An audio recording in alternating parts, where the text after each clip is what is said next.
What's up, everyone? Adam and Alan checking in over at 80 Motorsports outside of Chicago. We got a beautiful day in Chicago today, and I got the day off, so I'm pretty fucking pumped right now. Adam doesn't have the day off, but he's in a good mood too. So we're working on the Jeep, as you can see today. Adam has got some things done since the last video. So if you want to come on over here, you can see that we have the turbo mounted up. So pretty fucking exciting, guys. So in today's video, I think, Adam, maybe you could walk us through what you're looking to accomplish while I'm here for a few hours this afternoon. We'll finish that upper or lower in a cold pipe. Okay. So the cold side stuff can get sent off to the powder coating like we talked a couple days ago. Okay. About, and eventually going to start working up on the exhaust system as well, which we got a couple bits done here. Awesome. So now we got to plumb the rest of it out. So. Excellent. Yeah, well, so that sounds pretty exciting. So we'll check back in with you guys in a little while. Obviously, we'll have some time lapse with some music, as you guys seem to love. And once again, much more to come. All right, so we got a little check in here. Obviously, Adam's got the cover off the compressor housing on the turbo there. Yeah, we'll give her a quick lump off. And we'll gain about 2 inches worth of room here. So what he's looking to do, folks, I don't know if you could see in the video over here, but obviously the space is down here. Which is where the compressor housing and the inlet, the air inlet, are going to be facing. So once again, tight tolerances. So Adam's just going to take a couple inches off of that, and then also off of the back of the exhaust housing as well, and put a different flange on there. So once again, all this is being done to accommodate the sheer size of the turbo and a small working space. So much more to come.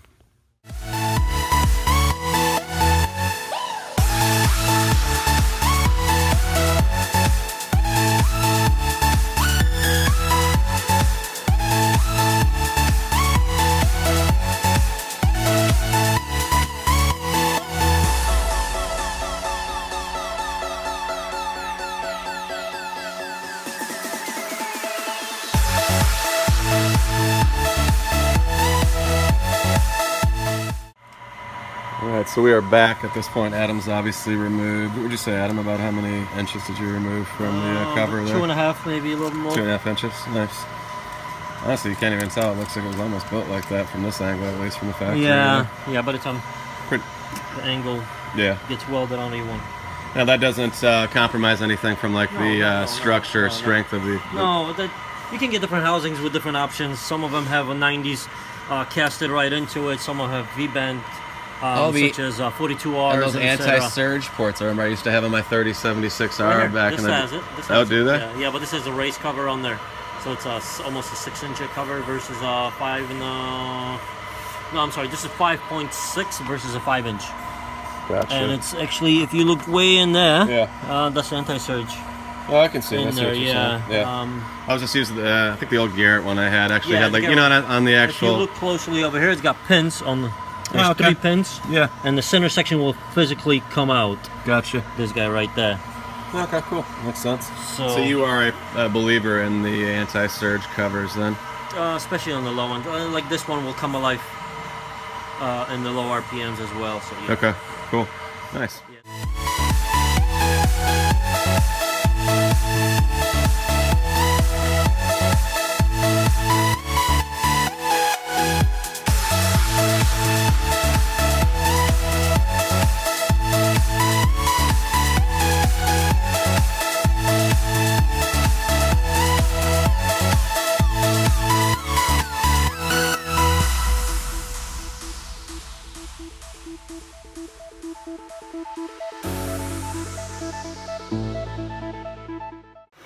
All right, got a little check-in for everyone here. So at this point, obviously, Adam's trying to get some heat into the cover at this point. And the reason for doing that, Adam, you're saying? Welding. It needs to be hot, and the surface of it is giant. Yeah. Plus, it's super thick. Because it's cast versus aluminum. It's cast, I mean, a 1/4 inch thick aluminum. So in order to penetrate deep enough. Okay. So would you just burn the shit out of your hand if you were trying to put the heat through it with the welder? Would that make it? I'll end up sitting here for a couple extra seconds just putting heat in it, and the weld doesn't look nowhere near. Okay, cool. It's nice at that point.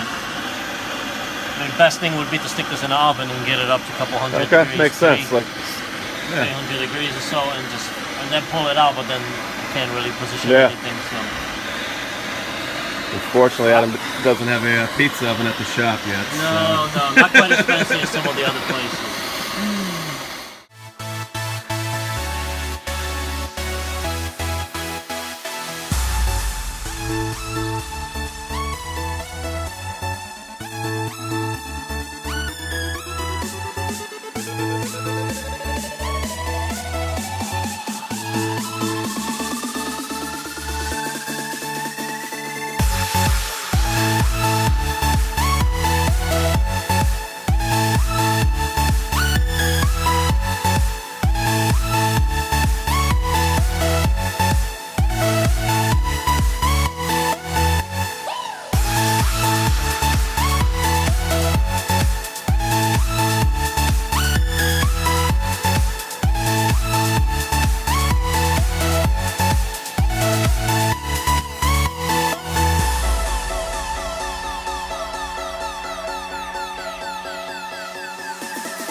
Another quick little check-in here. Obviously, Adam is in deep thought over here.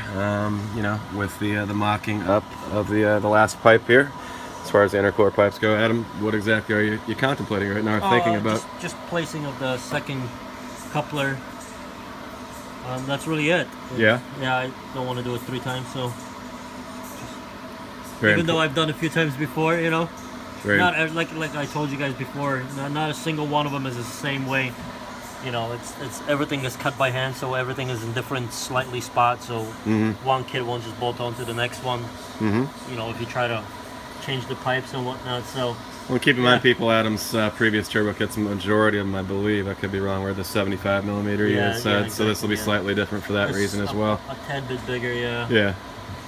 So yeah, but this moves the exhaust housing. It moves the whole turbo back an inch, so it takes a little bit. You know, an inch doesn't sound like a lot till you gotta fit a That's 3-inch a lot. pipe in a 2.5-inch hole. So Yeah, that's a lot. you know, So once again, tolerances are important, people. yeah, we don't want it to hit when a motor moves. You know, you gotta remember that Yeah. during the shift, the motor will shift up and down 1/2 to 3/4 of an inch on the stock engine mount. So you know, you got to take that in consideration when building something like that, because you can easily tear something off the chassis or keep losing intercooler pipes like some people do. Steady. Yeah. Steady. Which is not fun, people. Yeah, we talked about that before as well, but Yeah. So much more to come. So, yeah. We'll be back.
All right, y'all, quick check in here. Home stretch here on the last intercooler pipe. We were getting really close to having a connection, I guess we would say.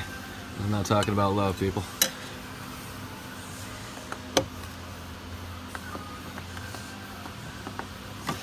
this is kind of even difficult for the Yeah, I was gonna say. 2-piece pipe. So if this was a 1-piece, I mean, eventually you could jam it in here. Yeah. But you guys can't see it, but the first one is here, second one is further down, so we got a bead way down in there. Right down there, guys. Little humps. Yep. So now we got the piece that actually is down here. Yeah. Looks like a pretty smooth travel though in terms of airflow getting there. Yeah, it's Nice no direct. kinks, no Yeah. press bands or anything. Yeah, like that. exactly. Nothing choking it up. Nothing is choking. Check back in with you guys in a bit.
Check in here. Obviously, Adam's got most of the last intercooler pipe almost done here. Now he's putting a nice bead on it here, working on his arms like last week. Yeah.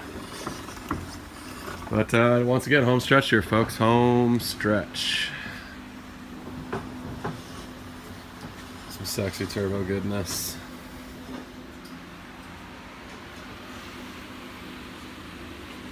Yep, that's big.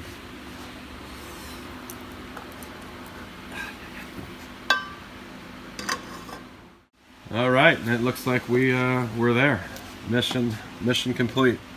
So as you can see, it just has to add the coupler, obviously, but this bitch is connected. As you guys can see, nice work. Welds look good. Now we gotta lump this guy off, start plumbing it down. Yeah, so maybe we could take a quick second here, Adam, because I think I'm gonna head home pretty quick here. But in terms of next time I'm back, obviously, like you said, you got to send that off to the machine shop to have them. And you could show the viewers real quick. They're gonna modify this the little actual guy exhaust right housing here. Yeah, here. we're gonna machine off 3/4 of an inch or so off of it. And the reason, obviously, Adam's not going to do that, in the shop, which he could do. Yeah, But I don't have a machine that's yeah, straight. We need a mill, and it needs to be perfectly straight, Yeah. obviously. perfectly square as well. So Excellent. And then maybe later in the week, obviously going to start working on the exhaust bits like you talked about in the previous video, Adam. probably see you in the next couple of days. By then, the up pipe will be completely sorted. I believe the housing should get back to us by Thursday. Okay. And Thursday start working on downpipe and routing exhaust back. So Nice. Now, is that a pretty complicated process, out of curiosity, compared to what you were doing with the aluminum intercore piping? time-wise, overall, probably about 14 hours. Okay. Yeah, a solid 2 days. Yeah. Solid 2 days of non-stop going.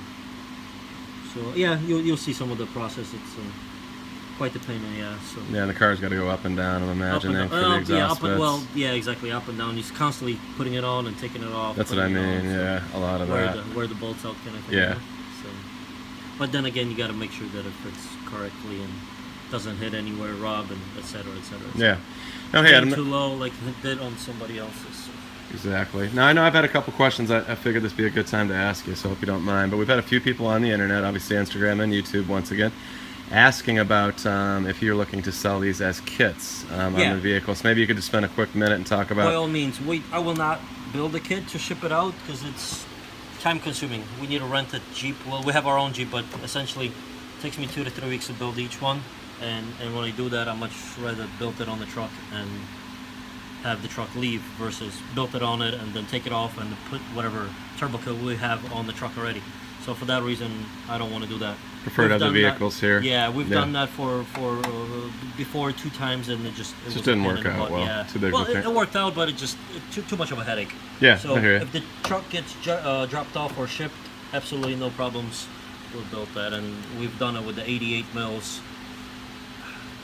Sky's the limit, so Yeah. to speak, with it. But And for the record, people, once again, me having a bunch of cars that I've modified pretty heavily over the years, that's pretty normal to have folks ship performance shops yeah, vehicles. exactly. Nowadays, you can get a truck shipped for Yeah. $700 across the country with full insurance and round trip, literally. in the enclosed trailer. So Yeah. money is right.